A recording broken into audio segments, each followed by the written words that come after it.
Você é sucessora aí da contabilidade do teu pai, então teve um trabalho aí de sucessão que foi feito na FN, né?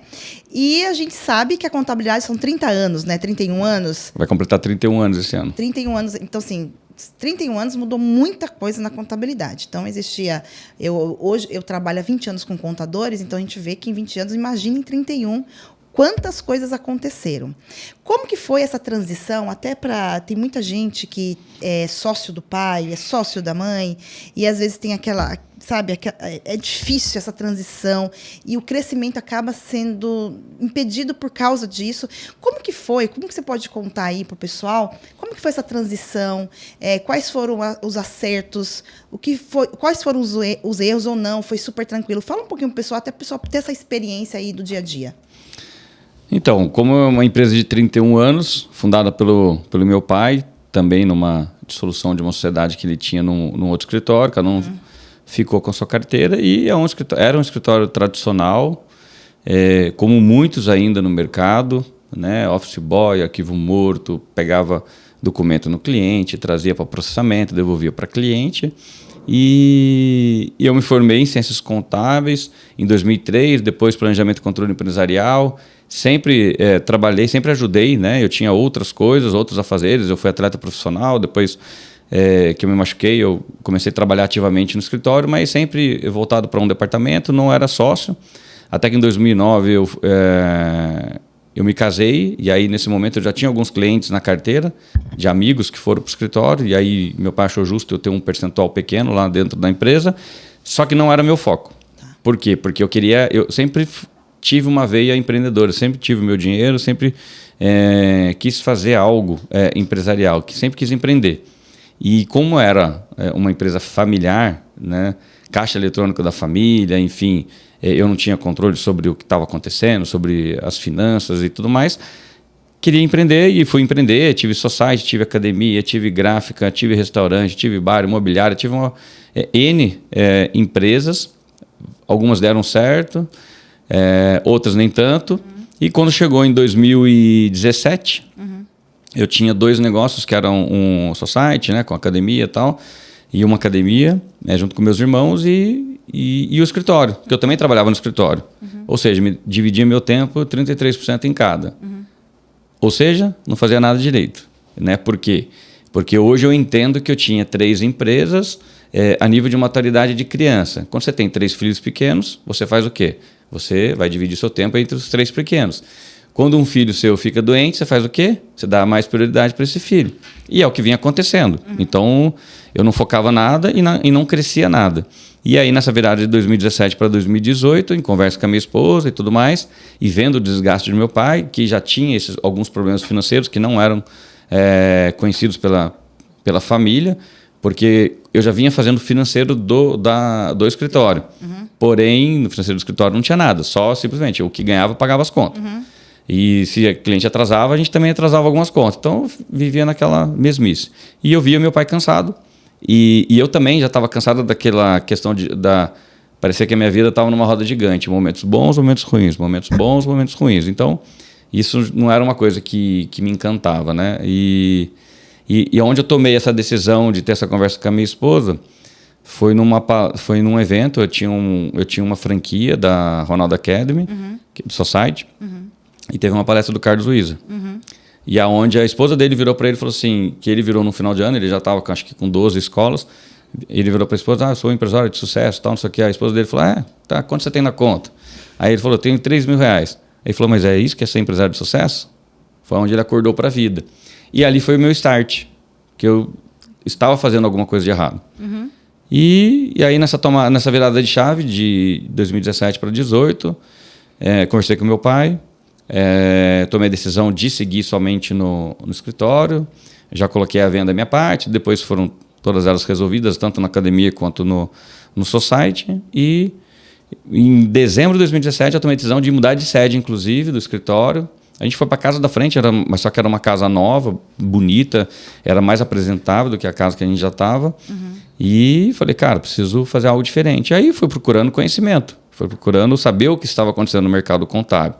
E já fui me deparando que já muitos escritórios já não tinha nem Office Boy, já não tinha arquivo, dos vários N softwares que hoje tem muito mais, mas já existiam vários softwares que agilizavam o processamento de informações dentro de um escritório contábil, e que o escritório contábil também ele podia ter um plano de indicação, ele podia ter comercial, ele podia fazer N formas de alavancar o seu negócio. E fui aprendendo, fui aprimorando, fui crescendo. Meu pai foi super tranquilo com relação a essa conversa que eu tive com ele. Pai, posso assumir, posso ficar à frente, né? Eu preciso colocar as ideias em prática, mas não pode barrar em você, porque se barrar em você vai ficar bola dividida, e aí até o time vai ficar em dúvida. E aí, eu faço o quê, né? E aí meu pai foi muito tranquilo com relação a isso. E como eu falei, ele já estava cansado, então... E meu pai nunca foi muito dessa questão de ego, se é eu, se é você, tanto faz. Então, a partir daí, eu fui alavancando, fui crescendo. Então, 6 anos aí à frente da empresa. Peguei uma empresa aí que tinha 10 ou 12 colaboradores. A gente tinha por volta de 80, 90 clientes, se eu não me engano. Para uma empresa hoje de quase 75 colaboradores, com 1.100, mais ou menos, 1.100 clientes na carteira. Mas tudo isso foi um trabalho árduo, um trabalho duro, muita dedicação, não tinha dinheiro nenhum, né? É o que eu falo para muitos contadores. Eu vejo que muitos contadores ficam presos, mas eu só faturo isso, eu não tenho dinheiro para investir nisso, eu não tenho dinheiro para fazer aquilo. Mas ele pode começar como eu comecei, por exemplo. Primeiro, se posicionando. Né? Todo mundo conhecia lá na região o Fabinho do Society. Então, eu comecei a me posicionar, inclusive em rodas. O Fabinho do Society, passa... Não, o Fabinho da contabilidade. E aí, primeiro um posicionamento. As pessoas enxergarem aquilo que você está fazendo. Estudar, né? Eu procurei buscar muito conhecimento, como até hoje, né? Faço parte de vários grupos de busca de conhecimento, né? Lá no Fire com o Johnny, o Master com o Pedro, também grupos de evolução que eu faço parte lá em São José, que eu desenvolvo o Vale, entre outros. Mas assim, nunca foi um obstáculo para mim, porque eu sabia onde eu queria chegar, o que eu tinha para fazer, tinha um impulsionamento que a gente foi descobrindo, né? Uma dívida familiar, né? Que meu pai tinha adquirido, então eu precisava resolver, honrar com esses compromissos, né? E fui chamando todos os credores para que isso pudesse ser resolvido, mesmo sem dinheiro, né? Só com crescimento e reinvestimento. Então, é o que eu falo para muitos contadores, colegas e amigos. Eu falo, gente, vocês podem fazer muito mais do que vocês estão fazendo. Muitas das vezes, Marta, eles participam de grupos de futebol e ninguém sabe que ele é contador, que ele tem uma empresa contábil. Eles frequentam a mesma academia e ninguém sabe o que eles fazem. Então, ninguém age intencionalmente. Tem vergonha de se posicionar, tem vergonha de falar o que faz. Não estou dizendo... Hoje, eu posso... Ninguém nasce, né? Nenhuma criança se vê... toda criança quer ser médico, advogado, sempre foi assim. O jogador de futebol... nunca foi uma profissão que encanta, mas eu posso falar hoje com toda tranquilidade. É uma baita de uma profissão.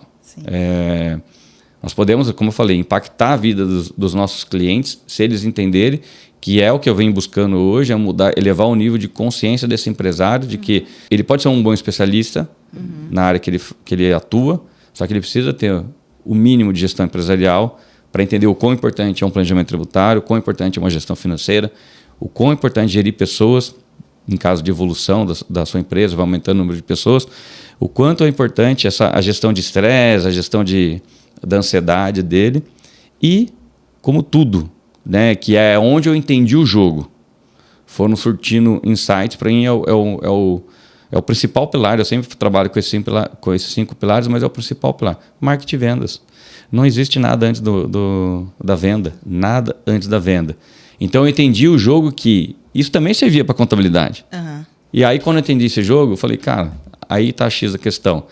Uma empresa que em 2017 tinha entrado um cliente, saído vários, né? Porque, como eu falei, não atuava diretamente e meu pai e não está errado, porque é o que os tradicionais pensam, né? Sim. Uma hora um cliente indica, tal. Em 2018, só com o início do trabalho, foram 68 novos contratos para a empresa, né? Para o escritório. Perdemos alguns, natural. Todo escritório vai perder um ou outro contrato ao longo do ano. Às vezes, dependendo do ano, mais, dependendo do ano, menos. Porque um próprio colaborador vai montar o seu escritório, ou o amigo montou, ou um familiar montou. Então, e a gente tem que trazer novos clientes. Então, assim, o que eu falo, inclusive, nas minhas palestras, eu falo assim, quanto mais você tiver a boca do funil aberta, cada vez mais alongada e aberta, o que eu quero dizer com isso? Cafés empresariais, grupos de network, tem vários hoje, BNI, AVO, entre outros grupos de network. A academia que você frequenta, o futebol que você joga, o beach tênis que você joga, os amigos dos amigos, um plano de indicação dentro do seu escritório para o seu time, um plano de indicação com os clientes, você ter uma agenda mensal de café ou de almoço com os seus clientes. Todo café, todo almoço sempre sai com uma indicação ou o cliente comprando um produto novo seu, um serviço novo. Aí você tem Instagram, você tem YouTube, você tem, assim, cada vez maior. Se você se limitar a uma fonte de captação de clientes, é o que você vai receber. Seu topo sempre vai estar ali vazio, né? Exatamente. Porque é um funil. Funil começa com o topo bem grande e vai afunilando, né? Exatamente.